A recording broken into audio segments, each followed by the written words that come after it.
Hello and welcome to the 5 Yard Dynasty podcast. Hope you're all doing well. Liam, we are in that crucial time, people scrambling to make playoffs, people arguments about rebuilds and tearing it up and all sorts of things going on at the moment. How's your week? How you doing? My week's not been too bad, thanks, Rich. Yeah, it's right before the playoffs in most leagues, and that probably means your trade deadline, has either passed or is going to pass. Probably I feel like you're trying to next week. I feel like you're trying to trigger me just by mentioning a trade deadline. Why do you think I mentioned it? It's the only reason, Rich. So, yeah, I've been making a couple of trades here and there in leagues that I'm pushing in, mostly. But yeah, it was a pretty good week for me overall, which I don't think I've said too much this year. No, that sounds like a first, but no, that's good. That's good to hear. It was a tough week for me. I did all right. I was above 50% in my dynasty leagues. I won in Scott Fishbowl, one of my home leagues. So those are the main ones. But yeah, a lot of my like charity leagues and redraft leagues and the 5 Yard Rush leagues I'm doing terribly in at the moment. So it's a good job I talk about dynasty football. But before we dive into the show, keen to remind you that support for the 5 Yard Dynasty podcast is brought to you by Manscaped, who are the best in men's below the waist grooming. We have an exclusive offer for you with 20% off and free worldwide shipping when you use the code 5Yard. Obviously, very important time of year, lots of presents being lined up. Have a little word with the missus. It's a present for you, it's a present for her. And you can still get 20% off. Also, I heard this earlier, but it's the new skin safe technology on Manscaped means no cuts on your nuts. Enough about me talking about Manscaped, Liam. Cocktail of the week. What have we got lined up? That's one way to transition, Rich. That's one way. So, this week, I've got a Barbados sunrise. Rich, it's not pink for once. It has a little bit of grenadine at the bottom, if you can see that. Yeah. But so this is going to sound really naive, and perhaps, it's been a few years since I was drinking cocktails and I'm showing my naivety. But surely the bit at the bottom, you need to mix that in. Otherwise, when you get to the bottom of a drink, you're just going to end up with grenadine and nothing else. No, you don't need to mix it in. I prefer not to anyway. So are you one of those people? I tend to leave the very last bit, but it normally mostly comes up while you're drinking it anyway. But yeah, if you wanted to make it, it was orange juice, rum, grenadine, and Cointreau. So it's not a hard drink to make. It's just whack it or whack the three ingredients apart from the grenadine into a shaker, shake it up a little bit, and then the grenadine afterwards. Or if you like, Rich, you can stir it all as well. Yeah. I feel like that's the way forward. You're going to tell me you're one of these people, Liam, that eats their dinner one item of food at a time. Eats their roast potatoes, then eats their meat, then eats their vegetables or whatever. Yeah, and I have a specific way to eat my my Sunday dinner as well. God. Please tell me you save the best till last. That's got to be the one. Yes, I do save the best till last. But I have a running joke with a couple of work friends and my girlfriend that I eat the chips first. Hang on. We're talking about roast dinner. No, not roast dinners. I mean, in general, whenever I eat anything else, I'll eat the chips first, and then I'll eat everything else. You almost panicked me there, Liam. I thought you were going to tell me you had chips on your roast dinner. I was going to have a heart attack and say you can't call it a roast if it's not got roast potatoes. So no, you've got to have all the usual veg. You've got to have Yorkshire puddings. I normally have chicken, but come on, beef, lamb, pork, anything you want.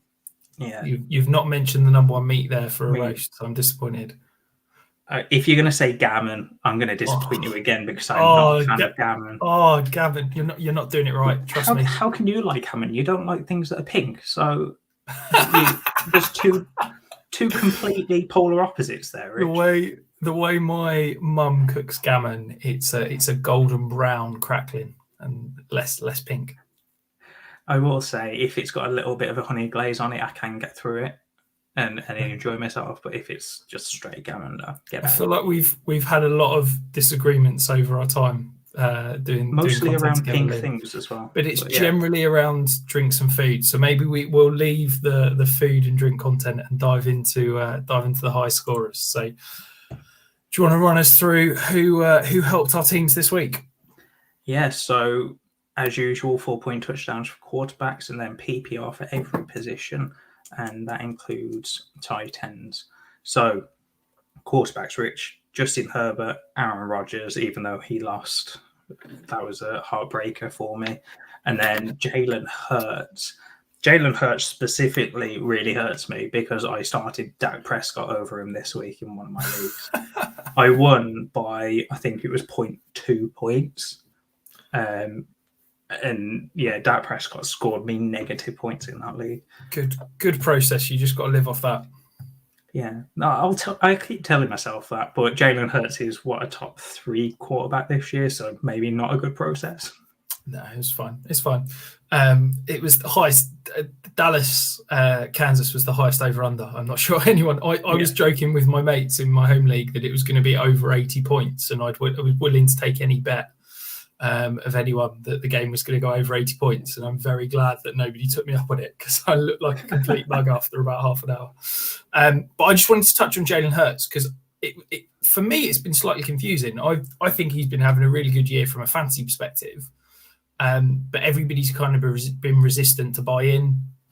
He's been pretty much settled in as my sort of QB 12 to 13 all season in terms of Dynasty. But it feels like on Twitter this week and in Dynasty community this week, everybody's just suddenly gone, oh, maybe Jalen Hurts is good for fantasy and maybe he might keep his starting job. And I think for me, I've always been a believer this year that he's good enough to start somewhere. And I think that if the Eagles decide to move on, whether they, draft the quarterback with all their picks, whether they enter the Deshaun Watson sweepstakes or what, I believe that whatever happens, Jalen Hurts is going to be a starting quarterback week 1 next year. And for me, I guess I've probably been a little bit more confident buying into him and his fantasy production, which, yes, he is an elite fantasy quarterback as far as I'm concerned.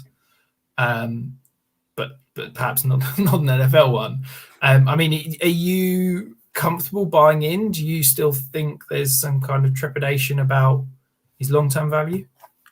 So all the way through the season, I've been saying that I don't believe in him long-term. The Eagles have 3 first-round picks next year because the conditional second that they sent to in the Indianapolis Colts, or they got from the Indianapolis Colts for Wentz, is dependent on whether Wentz plays 75% of snaps this season, which he's almost done already. He's not that far off. I think he's a couple of weeks away from hitting that milestone. So I don't think that I ever thought that Hurts was going to have more than 1 season with them having 3 first-round picks. Whether that is drafting a quarterback or is entering the Deshaun Watson sweepstakes or potentially Aaron Rodgers when he leaves, because I'm under the impression that he's going to leave after this year. But my delighted surprise was now that they've started to run the ball efficiently with Boston Scott, he's been passing the ball a lot better from a tape point of view, from what I've seen. It's amazing when you start running the ball, getting people out the box, getting people in the box, and saying rather than throwing 40 times a game, throw 20 times a game, and we'll give you wide open throws. And suddenly he looks like he can throw the ball properly. That's my point. Is they weren't worrying about the pass because they knew that they could stop the run. Whereas when they started to run the ball efficiently, they've started to be able to open up that offense completely. I mean, Devonta Smith has been amazing the past couple of weeks, and I traded him away for him a first and a second for Tyreek Hill. And yes, I'm not overly regretting it, but Devonta Smith has still been really good this year. I think with Hurts, that just shows that to every GM in the league that he can go out and do this week in, week out. And coming into the season, I did say I wouldn't be surprised because a lot of I think it was 2 of his 3 games, he threw over 300 yards last year to end the season. So I wasn't surprised that he could pass the ball. I just didn't like that offense. And I thought that if that offense stagnated for the entire year, especially under a first-year head coach, we may not have seen much of Hurts going forward, because that blame could have been put on Hurts over the first-year head coach and the poor offense. But I do like it. I don't know whether he's going to be the starter in Philadelphia next year. As you said, I don't know whether I'm as confident with you that he's going to definitely start next year.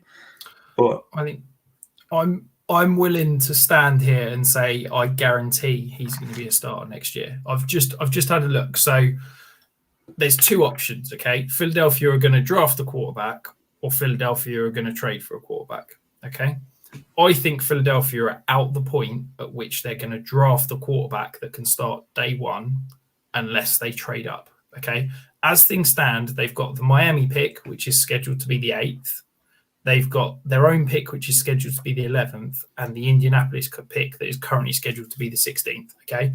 Miami have got a very straightforward schedule the remainder of the season. I wouldn't be shocked if Miami finished around 500, okay? So that's going to be a pick in the mid-teens, okay? Philadelphia are on a nice little run. They've got, they end the schedule playing all the NFC East teams, which are all pretty rubbish outside Dallas. So I think that Philadelphia pick's going to end up in the mid-teens.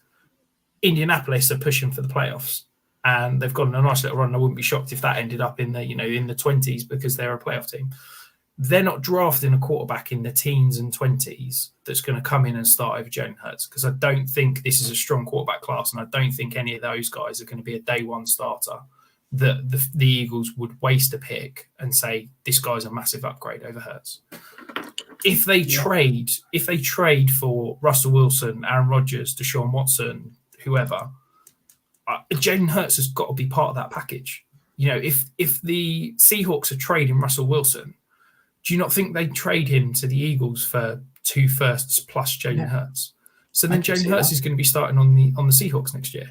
I just don't see a world, unless the Eagles fall in love with a rookie QB, trade up to number 1 or number 2 and go and get him. I don't know who that quarterback's going to be, because I've certainly not been impressed by any of them so far in college this year. I just don't see a world where Jalen Hurts isn't a starting quarterback next year.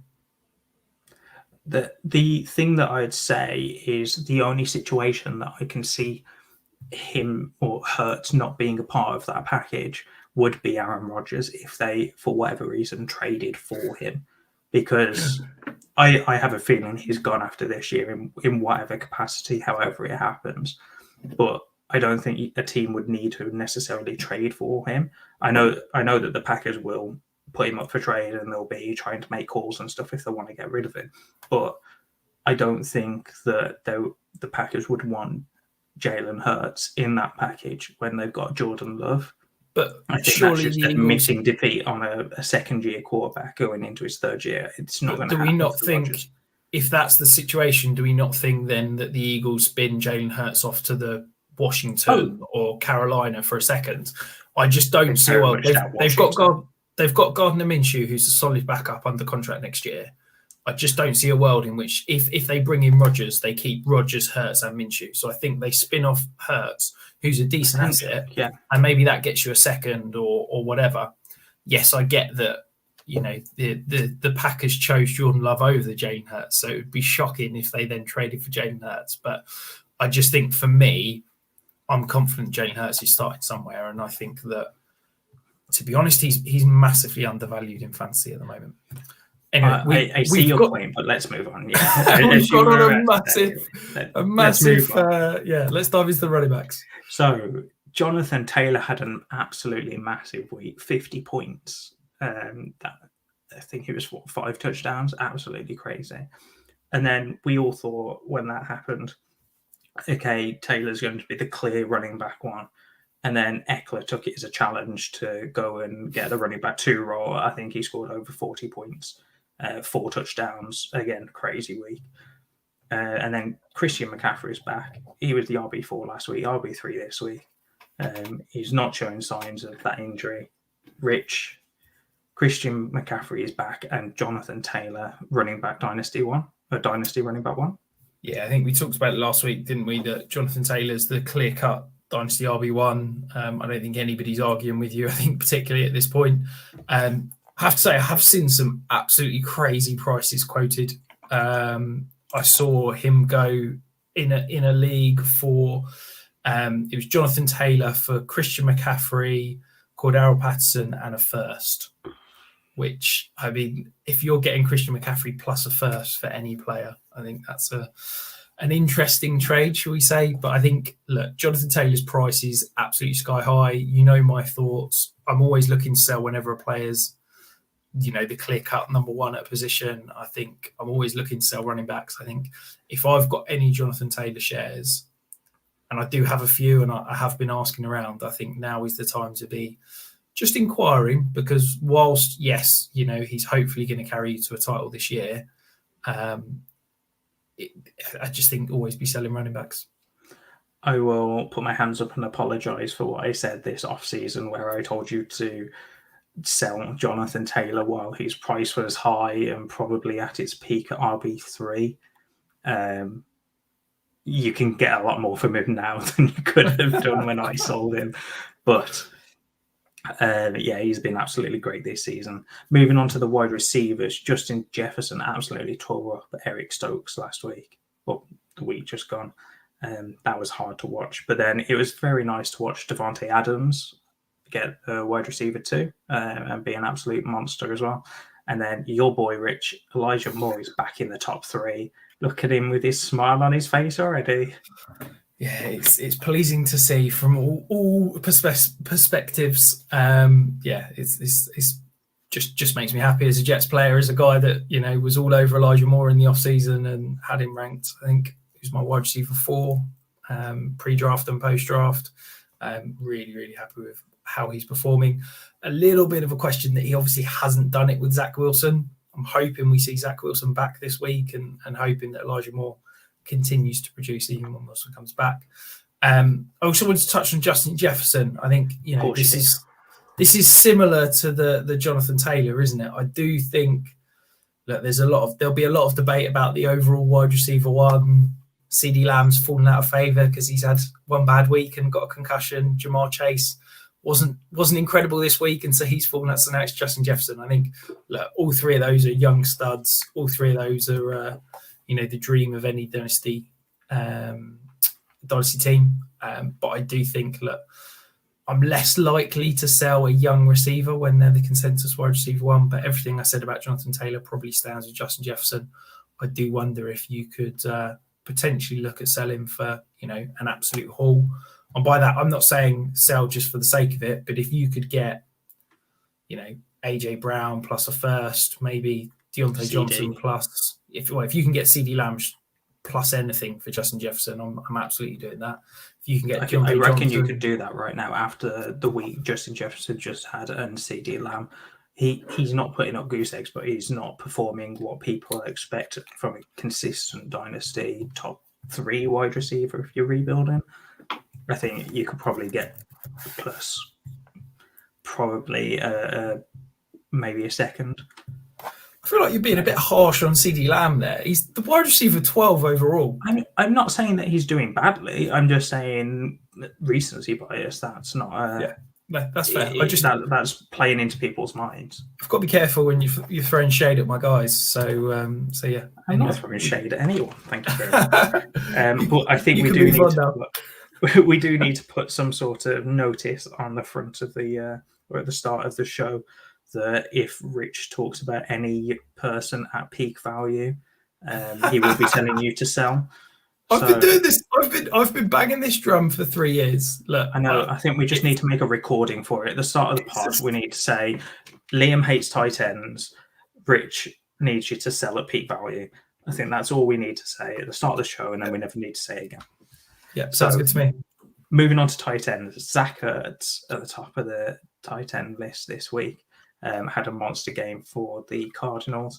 Then you had Travis Kelce and Darren Waller back in the top 3. Rich, I don't think there's any surprises there, really. Ertz had a great week, but that was a 2-touchdown week. Looks like a top 3 from 2019, doesn't it? It's back to what we know and love at the tight end position. Definitely. The only thing I wanted to touch on across the board for highest scorers was all 3 top scorers, as in across all positions, the top 3 were non-quarterback positions this week. That was Jonathan Taylor, Austin Eckler, and Justin Jefferson. I think that's quite impressive for especially if you're in Superflex leagues, because they would have carried you in any matchup. So moving on to significant news, we have Chris Carson with his neck injury that I don't really know much about. I know that you said that it was an arthritic condition. He looks to be done for the season, Rich. We talked about this 5 or 6 weeks ago, didn't we, when it first happened? And we sort of said, look, it's arthritic. That scares the crap out of me. It was compared to Todd Gurley's knee. This is the same thing for Chris Carson's neck, which is terrifying. I think, look, I'm really worried for Chris Carson. I think this is the kind of thing that you wonder. He's tried to come back from. He's not. He's now done. I do kind of wonder if that's Chris Carson's career over. I don't want to write anybody off. Fingers crossed he makes it back and he makes me eat my words. But if I had any Chris Carson shares, I'm absolutely selling now, because I think I'll just take anything I can get for him, because I'm fairly convinced that he's pretty much done, and the Seattle will be moving on. Yeah, I think it's a shame for Chris Carson, because he's not been a top running back, especially for fantasy, but he has been a solid starter.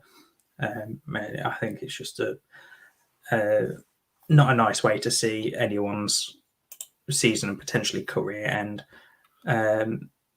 Seattle can save $3.5 million by cutting him at the end of the year as well. So, it's hard to see them paying him $6.5 million. I think Seattle could potentially blow it all up and go into full rebuild. And at that point, if you can save $3.5 million from an aging running back that's not helping you much, that's probably a move you make, isn't it? Yeah, probably. So AJ Brown has a finger, chest, and hand injury. Yeah. Which one do you want? So it felt like every other minute I was getting an update saying AJ Brown's left the game to receive attention on this, receive attention on that. It's that Titans offense is just getting decimated, isn't it? Hopefully, I know we've got a timescale here of 0 to 4 weeks. Hopefully he's all good and he's able to carry on. Part of me does wonder, with the way the Titans, have been, whether they sort of look at things and say, actually, maybe we just need to get healthy for a couple of weeks, shut AJ Brown down, and try to kind of go again, sort of week 14, 15, have a nice little run into the playoffs and make some noise in the playoffs. I don't think they'll do that, because I think NFL teams are very much, let's win this week. But that would be a thought that I'd certainly have. So moving on, Justin Fields has a rib injury. I believe I saw that it was just bruised, and he escaped any major injury there. So he has anywhere up to a 4-week time frame. So he could miss this week. I believe Andy Dalton has been named a starter for this week on Thursday night. I don't know. Who knows with Matt Nagy? You've named Justin Fields a starter, and then he gets injured, and then he comes out and they said, "Who's your starter if everyone's healthy?" And he said, "Don't know. We've not made that decision yet." He's just clueless. It's a whole clueless situation. Justin Fields is a star. He looks like a star. He's going to be a star. They just need to build around him now. Michael Carter, your boy, has a possible high ankle strain. So that's a 2 to 4 week injury, Rich. I know this one's going to be hurting from a Jets fandom point of view. Yeah, I feel like we need to chill with my boys. I'm not sure I can claim Michael Carter as one of my boys. I suppose that's more Dan. That's more Matt from the wild card. The fact he plays for the Jets, I'll take that. But yeah, I was lower than consensus on Michael Carter, so I think I can't claim that he's my boy. That's very honest of you. But this one's definitely a boy. CD Lamb concussion out for Thanksgiving. Yeah, brutal. I mean, Jerry Jones came out today and said that his son CD could still play. So if anyone has the science to cure a concussion in 4 days, maybe it's Jerry Jones. But I think realistically, 4-day turnaround from a game from concussion, I think CD Lamb's out, isn't he? Yeah, definitely. And then some good news, Rich. We've got Tim Patrick, who you were correct on, getting a 3-year extension, but then believe it was 24 hours later, maybe 48 hours later, Cortland Sutton followed it up with a 4-year deal. Now, I know we both thought that the Cortland Sutton deal was a little bit cheaper than we thought he would have gone for in free agency, but maybe he just wants to be a part of that Broncos team. And maybe there's been some discussions had in the background that they might be getting another quarterback next year. That is totally speculation for me, but that's the only way I can ever see Cortland Sutton not going to free agency here. Yeah, I mean, look, I felt really good. I had 48 hours of gloating, calling the Tim Patrick contract, and Cortland Sutton's going to go in free agency. He's going to end up anywhere, and then I get made to look like a complete mug, though, now, which, let's be honest, we all enjoyed. I'm gobsmacked at this Cortland Sutton deal. I think the AAV is around 15 million a year, I believe. I mean, Kenny Golladay got 18 million a year on the open market. I think Cortland Sutton should be commanding around 20 million a year with the cap going up. I'm absolutely gobsmacked that he's basically put himself in the Robbie Anderson, Jarvis Landry range of contracts, which is basically like wide receiver 2 money. Really shocked that he stayed. Really shocked that Denver's tied up more money in the wide receiver room, but even more shocked at the price tag. I think it's a fantastic deal for Denver. To get a young, prototypical X receiver that can go up and, win those contested balls. If you get a quarterback that's perhaps willing to throw more contested balls and be a bit more ballsy than Teddy, maybe he's the guy that can kind of potentially unlock Cortland Sutton back to be that fancy stud that we were all buying into 2 years ago. So, staying on the contract extensions theme, Dallas Goedert got paid, Rich, 4 years contract. Yeah, it was big money as well. What's fascinating about this contract, I tweeted out about it a couple of days ago. I don't think I've ever seen a contract quite like this. So, Dallas Goedert's basically got a 4-year contract, but his contract over the next 2 years, his cap hits are like 3 and 4 million. It's kind of ridiculous. It's similar money. It's 4 years. I think 57 million is the total number. But his cap hits, I've just got it open in front of me. So his cap hit next year is 3.7 million. His cap hit in 2023 is 6.6. And then his cap hit in 2024 and 2025 is 19.5 million.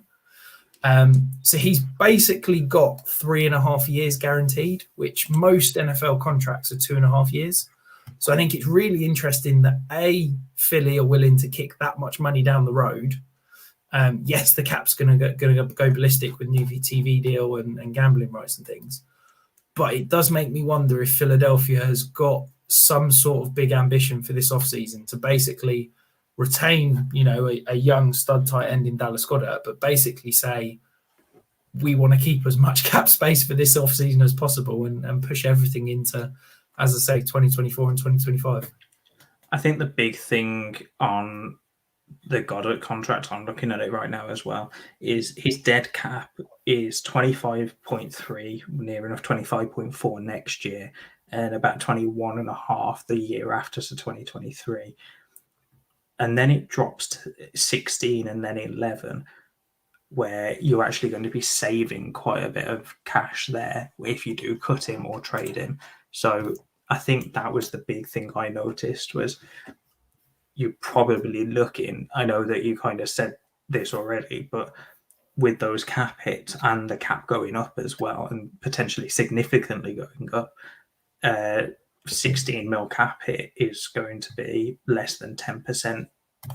You're probably looking up to around 5 to 10% of cap, which I'm sure the Eagles won't mind if they do want to move on from him after the 23 season. Yeah, it's just weird though, because most NFL contracts have all that money kind of in the first 2.5 years, and then after 2.5 years you can move on. If he were, touch wood, this never happens, but if he were to suffer a career-ending injury next year, that's an awful lot of money to accelerate on the cap if he were to retire. So yeah, it'll be interesting to see how it plays out. Fingers crossed, he continues to be a stud, continues to be successful over the next 3+ years. But it's an interesting way of doing things for Philadelphia.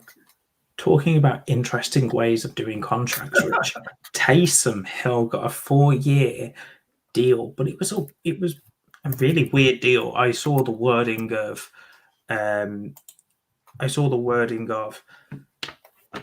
what was it now? Depending on what position he played. Yeah, so it's a hybrid deal. So the way I understand it, it's a 4-year, $40 million deal. So they're paying him $10 million a year for the next 4 years. I don't know guarantees. I don't know that kind of thing.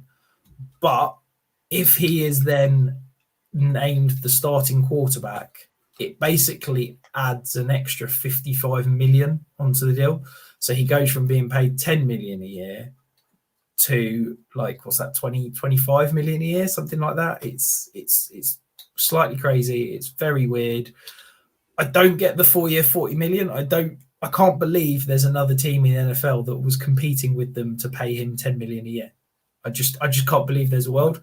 I can't believe that there was another team willing to pay him $25 million a year to be the starting quarterback. It's, as I tweeted out, Taysom Hill's agent is the single most impressive person at their job. They just, whatever fee they're getting for negotiating that deal, they deserve a pay rise, because it is absolutely mind-blowing that he is able to continue to get the amount of money that he's getting paid to be the backup tight end H-back that sometimes can play special teams and quarterback. It's mind-blowing, genuinely mind-blowing. I honestly have no idea. It just almost, I said this in one of my leagues, it's almost like the Saints went into negotiations and said, you're not really a quarterback, you're basically a tight end, we want to pay you like that. And then the agent turned around and said, well, all of the fantasy football sites have me down as a quarterback now. So you can't pay me like a tight end because I'm a quarterback. So it just a weird one, but I don't think I've ever seen that deal, and I don't think we'll see that deal for a very, very, very long time. Moving on, though, bye weeks to round out the significant news, we've got Arizona Cardinals and Kansas City Chiefs. So a couple of big names from those teams that aren't going to be in your lineups this week. So just remember that. Rich, Dynasty stock market time. Do you want to take us away with our first riser?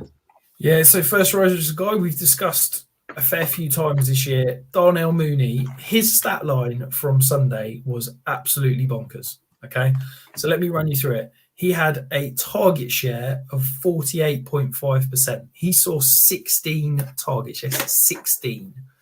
However, he only caught 5 of them, but he had 121 yards and a touchdown. He finished as the wide receiver 4 on the week. He had 23.1 points. Look, I'm not the biggest Darnell Mooney believer. You know my philosophy of day 3 picks don't matter. I might be having to eat some crow on that when it comes to Darnell Mooney. He is absolutely balling. I'd like to point out he's still outside the top 24. Wide receiver day 3 pick never finishes top 24 players. He's currently the wide receiver 30. But if Allen Robinson's going to be out for a while, if we're going to see Darnell Mooney force-fed targets at this rate, do you think that this can continue, Liam? Do you think he's a high-end wide receiver 3, wide receiver 4 moving forward, or do you think he's just a boom-bust deep threat that's going to have some of these weeks and then disappear others? I think he's more than a deep threat because of the amount of targets that he's getting or he has received. I think the biggest thing for me is we're seeing Justin Herbert now being not replaced, but Andy Dalton is now the starter this week. So this to me is kind of like a clean slate for Mooney. You don't really know what's going to happen this week with him. No, I'm not a massive fan either of Darnell Mooney, like you said. But I do think he's the type of receiver that will be there one week and then won't be there the next. And I know that people aren't going to like me for this, but he reminds me very much of Terry McLaurin, but to a lesser extent, because if you've looked at his stats this year, Rich, I know you're laughing at me, but if you look at his stats, that's lofty comparison. Terry McLaurin's like a top 15 receiver in the NFL. I'm talking from fantasy production. Right. I should have clarified, but yeah, fantasy production wise, he's much like a Terry McLaurin in my eyes. Probably a cheaper version, because if you look at his fantasy production this year, Terry McLaurin is either a wide receiver 1 or he's outside of a wide receiver 3, I think it is. He might be a wide receiver 2 in 1 or 2 weeks this season, but he's either a wide receiver 1 and helping you win weeks, or he's losing you a week. There's no real in between, and I think that's what Darnell Mooney is, and probably to a lesser extent.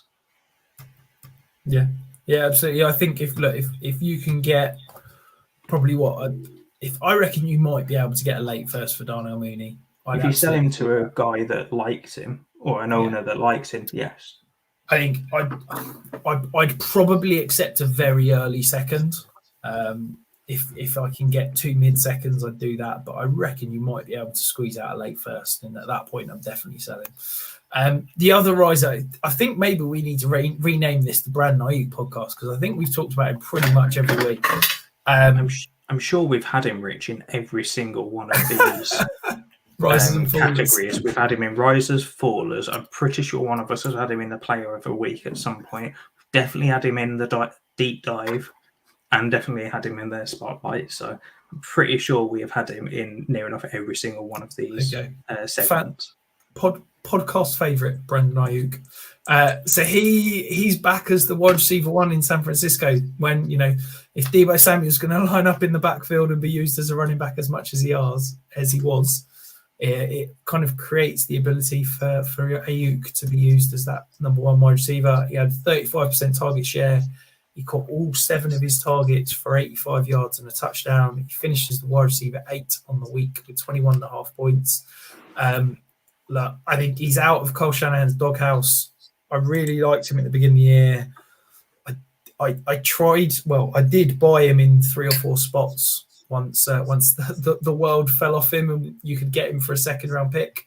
I'm back in. I'm fully back in now. He's up to my wide receiver 23 in Dynasty. I think he's a solid wide receiver 2 for your Dynasty teams. Are you fully back in, Liam?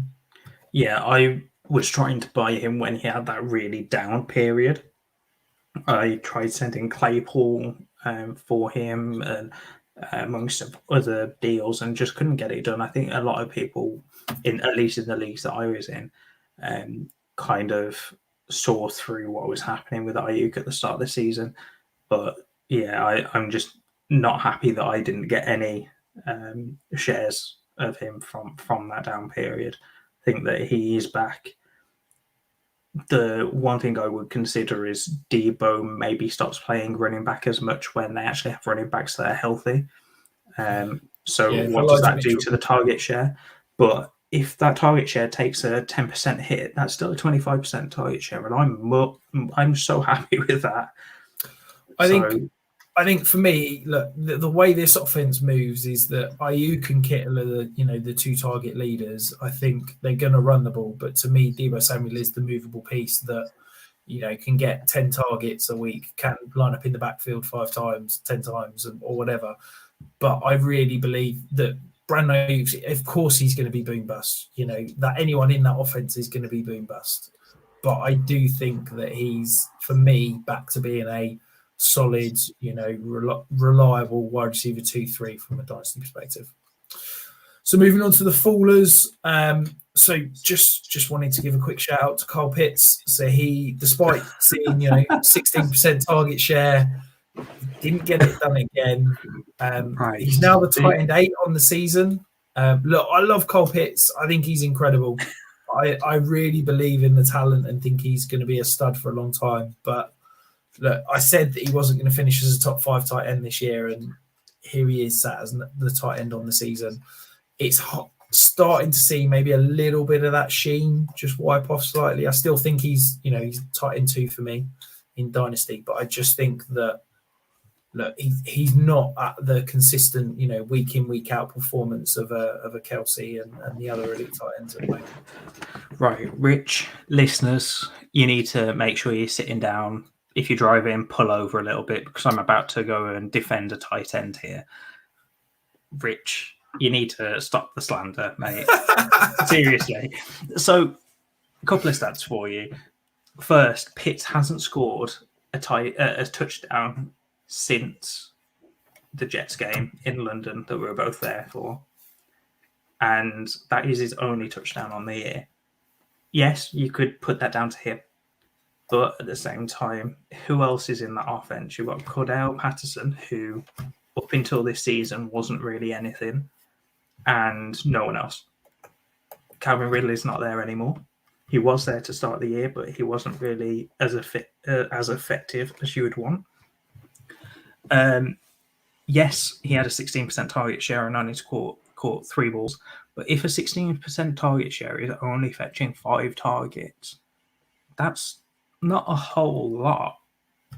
They're not throwing the ball a lot. I think that whole offense is struggling in general, let alone Pitts.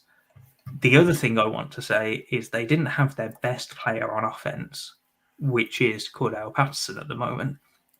Talented-wise, I'd say Pitts is more talented. I think everyone would. But at the moment, Patterson is the better player. And they didn't have him this week. They didn't have Calvin Ridley. They were reliant on Quadray Ollison. Wayne Gallman scored minus fantasy points. I had him in one of my lineups because I had no better options, which says everything you need to know about that roster.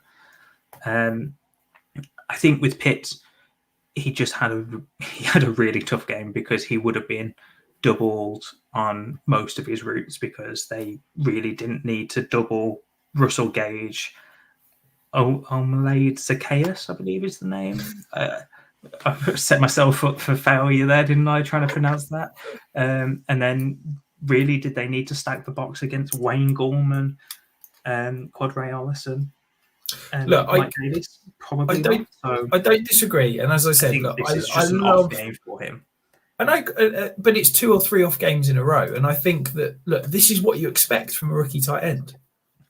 And this is where I'm cautious of the price. I think in 2 years' time, Cole Pitts is going to be a week in, week out fancy stud. No questions asked. But at the moment, I just think that from a redraft perspective, those people drafting him as a top 4 tight end was ridiculous. And I think that people valuing him as the tight end 1 in Dynasty before he'd even stepped on the field was ridiculous. I get what you're saying. I get that you're saying that Cole Pitts has only got 1 touchdown, okay? But to me, that's a lot of his fault, okay? Do you know how many red zone targets he's had this year? He's had 10 red zone targets, okay? Do you know what his stat line is on those targets? Go on, I feel like you're going to tell me anyway. So he has caught 2 passes for 9 yards and 1 touchdown. Okay, that's not great. But I would want to go in. This is why I'm more of a tape guy than analytics, because I would want to go and see those 10 targets and see what happened on each play. That's fine. But he's seen 5 targets inside the 10. He's caught 2 of those for 9 yards and a touchdown. Like, we can sit here and say, yeah, he's had a bad week. He'll bounce back. Fine. I still believe in talent. He's my tight end 2 in Dynasty. But I just think we do this every year. We get so excited about these rookies that we overhype them to the point that it is ridiculous. I don't disagree with you on the value and the hype. I really don't. That's my point is I really don't, but I think you're burying him way too much for being the tight end 8 on the season with 1 touchdown. Yeah. Okay. Fine. With what he's got 1 touchdown. If he had 4 touchdowns, I don't have the stats in front of me and it'll take me a while to get to them. But if he had 4 touchdowns, I bet he would be in the top 5 easily. Possibly. Especially with how the tight end rankings and the tight end points are. I'd easily put him in the top 5 in scoring. I'm not saying that, yes, he hasn't scored those 3 extra touchdowns, but I think that he's seeing the targets. The issue is in the red zone, you have 2 targets on that offense that you need to cover with essentially 6. But the problem is players, Cordell Patterson and Pitts. And if you cover both of them, Matt Ryan's not going to run it in. Russell Gage going to be trusted to score the touchdown. Zacchaeus. So Carl Pitts, we've had 10 He's inherited a really bad offense, and that's the issue. That's fine, but so far we've had 10 weeks that he's played this season. Okay, he has finished as a top 12 tight end, the minimum for a guy that you're expecting to start every week, 4 times. So you had 6 times where he has been a negative for your fantasy team. Yeah. That's the issue with overhyping these rookies. Okay, and let me correct you there. That's the issue with the tight end position in general. You have no idea who is going to be a top 12 tight end any week, and if we carry on with this, we're going to keep arguing. So let's move on, Rich. Right. So the last faller, and it hurts me to do this because I really love watching him. It's Russell Wilson. He was the QB 25 on the week. He scored 8.5 fantasy points. Look, it doesn't look right. I can't put my finger on it. If it's just this mallet finger, if he's getting old and he's less mobile, and that's what he relies on. If it's the offense, but maybe he's unhappy and he just doesn't want to be in Seattle anymore. But it just does not look right, and that whole situation is just going south, isn't it? I think we can copy and paste a lot of what I said with the Falcons offense over to the Seattle offense in terms of the run game. Looking at the wide receivers, obviously you have DK Metcalf and Tyler Lockett, which is a massive upgrade on Russell Gage and Zacchaeus. Or Tajay Sharp is the other wide receiver I forgot in Atlanta. But Russell Wilson doesn't have a running game to help him. And we all know that, or at least if you've been watching football for the past year or two, you will probably know by now that Pete Carroll loves to run the ball. And Rashad Penny hasn't done anything, which I kind of was hoping for this season. But Rashad Penny hasn't done anything. Alex Collins is their lead back, and he's not doing anything. Quite frankly, basically copy and paste everything I said for the Falcons about if you don't have a run game, what does it do to pass? Paste it for the Seahawks. They don't have a run game, so any defense can just rush 4, drop back, and if they do run the ball, yeah, they might get 2 yards, 3 yards if the D-line is wary of it. If they're passing the ball, you've got 7 players in coverage, and you've only really got 2 targets. Maybe you've got Everett open on a play, but that's it. I think he did rush himself back from injury, and that's probably playing into it right now because he did come back early, and there were a couple of people I've seen online that have said it's the quickest they've seen. So I believe Edwin Pereira that we had on the pod during the off season said that it's the quickest he's ever seen anyone from come back from that injury. And sorry, Edwin, if that wasn't you and I'm mixing you up with someone else, but I think he is rushing himself back to try and get into the playoffs because that is such a hard division that he needed to be back week 10 really to make a push. With these 2 losses, I wouldn't be surprised if Russell Wilson either didn't play or got shut down closer to the end of the season if the Seattle Seahawks do come to some sort of agreement with him to keep him next year. So I don't know how you feel about that, Rich, but I think with them being, I believe it's 3-8 now, 3-7, 3-8. Trust me, I'm keeping very good track. Keeping very good track of the Seattle record because we've got their first round pick. It's currently the number 6 overall pick, I believe. Well, there you go. Yeah, I think I really believe it's kind of entering a blow it all up situation in Seattle unless it gets turned around very quick. I think we could see Pete Carroll on the door. I think we could see Russell Wilson get traded and it all head south. And I'm really sorry for Jamal Adams because he was desperate to go to an elite team. And has ended up not doing so. So the players of the week. So my player of the week, I'm going to go first, Liam. We saw all the hype about Jonathan Taylor. We saw all the hype about Austin Eckler. I wanted to highlight another guy that just keeps producing. He was the RB5 on the week, and that's DeAndre Swift. The guy he's a home run anytime he touches the ball.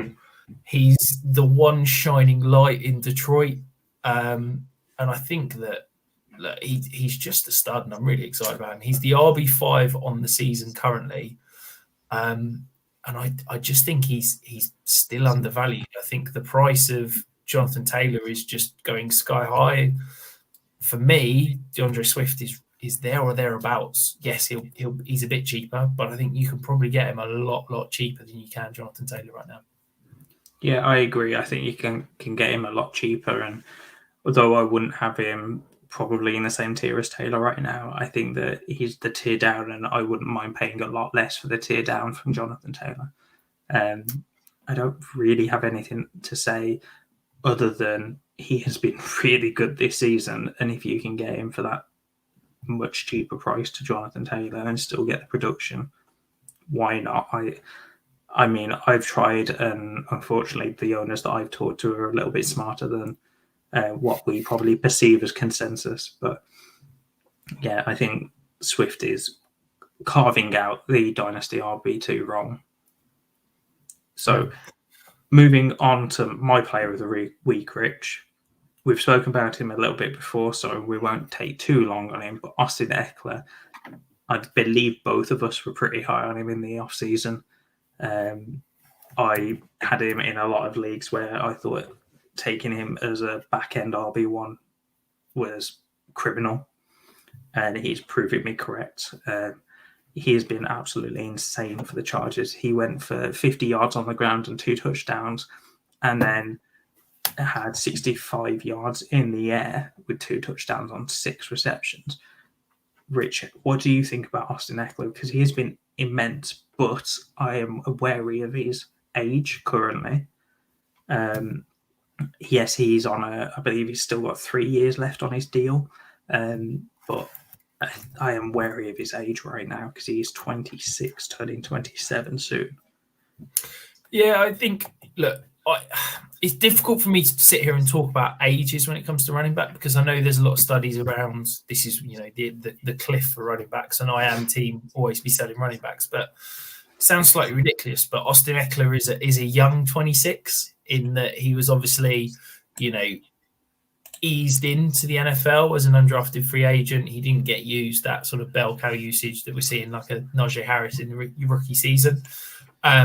Yes, he still does have 2 years left on his contract after this year, but they're basically dirt cheap. So it's $6.5 million next year and $7.2 million in 2023, and the Chargers can get out of that contract basically at any point they want and save money. But I think when a guy's producing like this, I don't see the Chargers getting rid of him. I think he's RB2 on the season at the moment, I believe. I think he might be RB3 because Derrick Henry is still somehow RB2 or something. I think he might have just overtaken him this week, but I think, look, I've got Austin Ekeler. He's my RB8 in Dynasty. I think he's a great win now buy. That's not such an obvious win now buy, if you think, because I think he can probably still help you next year. If you're looking beyond that, then yes, I'm probably starting to get a bit nervous. But I do think that he's the type of back that will age reasonably well, in that obviously the vast majority of his production comes in that receiving game, which does kind of insulate his value slightly. Yeah, so you were correct. He did hop above Derrick Henry this week, and Najee Harris just jumped above Derrick Henry to be the RB3 of the year. I'm just going to clip that, Liam, and save it just as a little, I can play it on the soundboard. Little sound bit, yeah. Yes, you're right. Yes, you're right. Yes, you're right. Oh, here we go. Just wait until I clip everything that you say there.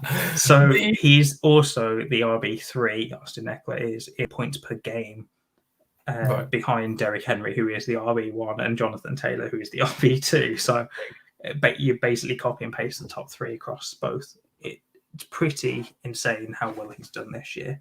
And I'm just glad that I was right on him. But as you said, in Dynasty, if I'm looking 2 years on, I'm probably selling him now to try and get probably, I think, a great deal for any rebuilding team would be Ekeler for Javonte Williams. shock. You had to get your Javonte mention into the pod. Of course. I think, look, if I'm not a contender, of course I'm selling, because if I'm not a contender, I'm selling all my running backs. If I'm a contender, I'm keeping him. And I think he's the problem is that it's not one of these guys that I can sit here and say he's a must sell, because he's at the peak of his value. Because I don't think Austin Eckler is valued as that top 10 back that we're both discussing. I think you can probably get him cheaper. Unfortunately, there's not a sound bite I can take from that, because there wasn't enough for me to take from you saying you can't sell him at peak value right now. Well, that would have been a rare occurrence. We'll leave that. The deep dive player of the week, perhaps not as deep as I'd like, but as usual, then Rich. Well, you led the way with shallow players in the deep dive, so it's going to be Michael Gallup. And the reason I wanted to highlight Michael Gallup is that Michael Gallup is a free agent in the offseason. I think a lot of people are penciling in to leave. I don't know if Dallas are going to want to be paying, obviously they're paying Amari Cooper big money. They've got CeeDee Lamb due in a couple of years. They've got money, allocated to Dak and Zeke and that offensive line, and they've still got issues in the defense that need addressing. So I don't know if they've got the luxury of paying a third wide receiver. So are we going to see Michael Gallup go for big money in free agency? Well, I think what happens this week could go a long way to determine how much he gets in the offseason. 2 years ago, before the Dallas Cowboys drafted CeeDee Lamb, Michael Gallup was kind of a Twitter darling and one of those young breakout receivers who was going to go and be a stud. And the drafting CeeDee Lamb kind of put that on the back burner. He's now getting an opportunity with Amari Cooper out with COVID and CeeDee Lamb out with concussion to be the wide receiver one on a pass-fast offense, that should hopefully produce. And it'll be really interesting to see what he can do in the matchup in this week. And if he does ball out, I do think we could see him, in a good landing spot, hopefully, getting paid big wide receiver one money in that, $16 to $18 million range at the end of the season. I said this at the start of the season, and I said it when he got injured. I think Michael Gallup is a great buy, and he will go somewhere. I don't think he will be a wide receiver one on any team, but I think getting to be a wide receiver two on any team will be great for him. I think we've seen enough from Gallup to show that he has the talent there. And I don't think anyone's denying the talent. But I think a lot of people kind of forget, because he's such a boom-bust player in that offense, because CeeDee Lamb and Amari Cooper come first. Yes, there is no Cooper this week. There's not going to be any Cooper for Thanksgiving. But I think Michael Gallup is about to go up in price, and if you can get him right now, you're probably getting a discount on where he'll be after Thanksgiving, because he will be the wide receiver one there. Yeah, I think it's a good sneaky. I've been talking about him as a buy for like 3 or 4 weeks because of the fact he's a free agent at the end of the offseason. But I do think that you can probably buy now, and the person selling probably thinks you're just after him for this 1 week, because it could be a boom week this week. But actually, I think he's going to, go up in value when he does hit free agency. I do think he's going to be a priority free agent for some team in the offseason. And I'm really excited about him moving forward next year. So I do think it's a good opportunity to go and have a look and see if you can steal him away before that big blow up. Definitely. So the spotlight player of the week, Liam. This is a player we want to dive a little bit deeper into. So I'm going to go completely. Normally we go someone a little bit under the radar. I'm going to go big name. I'm going Christian McCaffrey. Okay. So as we said, he had another, fantastic week. He is currently the RB4 in points per game. I think that the sheen has come off him a little bit. I think that he was held up as that Dynasty RB1. People like me saying, you've got to sell Christian McCaffrey, must sell, must sell, must sell, must sell. And I think that now with Jonathan Taylor blowing up and DeAndre Swift looking good, and I think his price has plummeted. And I do think that it might be, dare I say it, a little bit of a sneaky buy window for Christian McCaffrey. If you're a contender, I reckon you might be able to steal him away for maybe 2 firsts plus in a Superflex league, which, we were talking at the beginning of the season, he was in that 3 firsts, maybe even 4 firsts range. And I think that people are valuing him in that RB4, RB5 Dynasty range. And I just think it might be worth going and asking the question about Christian McCaffrey, because I still believe he is a stud this year and next. I don't think he is a buy right now. I've tried. This is just personal experience, but I've tried to buy him in the main league that I'm contending in this year. I'm making a full push. I've sold like a first and a bunch of seconds, and turned guys like Joe Burrow into Tom Brady plus to make a proper push into going for the playoffs. I inquired about McCaffrey. It's actually a 3-copy league, so I had 3 different owners to go to, and every single one of them turned down Gibson plus a first, and it looks to be a mid-first. It's crazy. I don't think that he's a buy right now. What I will say is I do think he is a good sell, but I also think he's a good sell just before free agency. I think that your window is anywhere between now and free agency, potentially after this week when he has another monster week and people think he's back, is anywhere after that point up until free agency, because you have no idea what's happening in free agency, what they're going to do with Sam Darnold. If Sam Darnold is the starter, people are going to see that as a blemish on his record, essentially, on Christian McCaffrey's record, because no one's going to know whether Darnold actually helped Christian McCaffrey in his production or not, because we haven't really seen him with Christian McCaffrey. And if they bring in Cam Newton, that is going to be a plus. If they bring in Aaron Rodgers, Russ Wilson, if for whatever reason they trade for Jalen Hurts, I think that would still be a plus. I think the only way that they could ever, like the Panthers, could ever screw up fantasy value for Christian McCaffrey is bringing in a Andy Dalton or someone along those lines. And they aren't going to do that. So they're paying Sam Darnold 18 million next year. Exactly. They're not pivoting from Sam Darnold to Andy Dalton. They're the only way they're going somewhere else is if it's a big upgrade. I think. Look, I love Christian McCaffrey. I've been banging on the drum saying that he's a sell for the last 2 years, and I think that hopefully you did sell at peak value. But I just think I sold a share. I was holding on to him because I was trying to scrape into the playoffs in a Devy league I'm in. And I've just sold him straight up for CD Lamb. And of course you did. It made sense. But I just think that, to me, his value has taken a hit this week, despite the fact that he's the RB4 in price. I don't think it has. We'll have maybe a study or something on Twitter. Maybe we'll ask the people to try. Yeah. We'll have to put that out to the people. Absolutely. So have you got a mailbag question this week, Liam? We do. So this is from Andy, or at FPL Mode on Twitter. Rich, this one is going to be a quick fire round for you. So trade or keep? I just want one answer.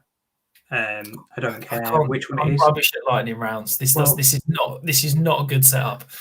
This is the setup because I want to see how you do with it. So Amari Cooper, trade or sell, or trade or keep?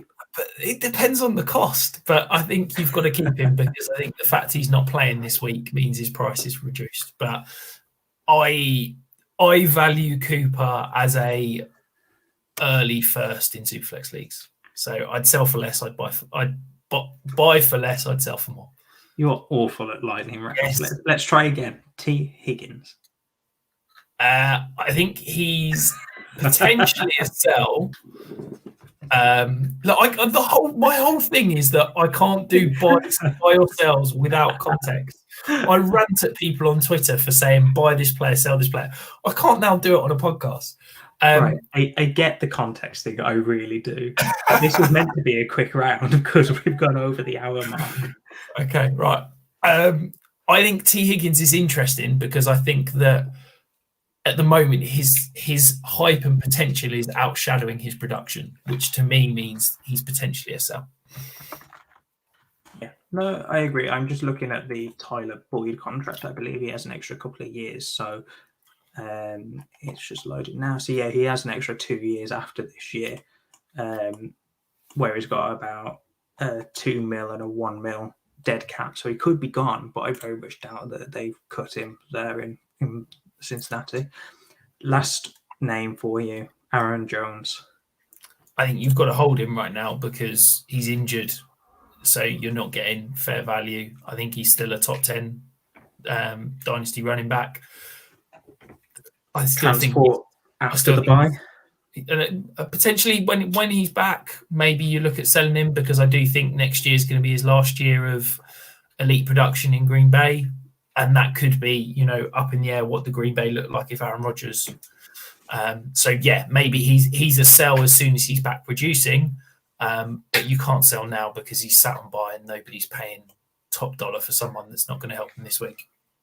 Yeah, I think Aaron Jones is a sell either when he gets back from a bye and produces, or at the start of next season, because I think people will see a couple of years left on his contract or 3 years left on his contract and won't really bat an eyelid. But when they realise that those last 2 years of the 3 remaining isn't very costly to cut, I think they'll start to change the tune, but that won't happen until mid to late of the season. So if you can sell him start of next year when the hype's high, go for it.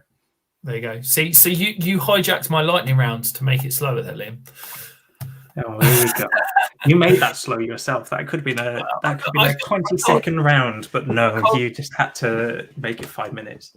I can't criticize people for doing buy this player, sell that player without context, and then, do it myself. I get that. I do get that. But thank you very much for listening this week, guys. Don't forget, the 5 Yard Dynasty podcast is brought to you by Manscaped. You can get 20% off and free worldwide shipping using the code 5Yard. It is Christmas time. Make sure you're adding it on your Christmas list. Santa might bring it in a sack for you. Who knows? Also, continue to check out the great work over at 5 Yard. There's some exciting stuff. The episode 500 dropped earlier in the week with Stocks, Murph and Lee. Obviously an incredible accomplishment. Hats off to the guys. They've created a fantastic platform that we all enjoy, listen to, and reap the rewards of getting to talk to you guys because of the work that they've put in. So please go and listen. It's been fantastic, talking to you, and hopefully the next 500 is just around the corner. But best of luck this week. Enjoy your Thanksgiving. I hope you're all, hopefully got Thursday or Friday off so you can watch an entire evening of football. But we will see you again next week.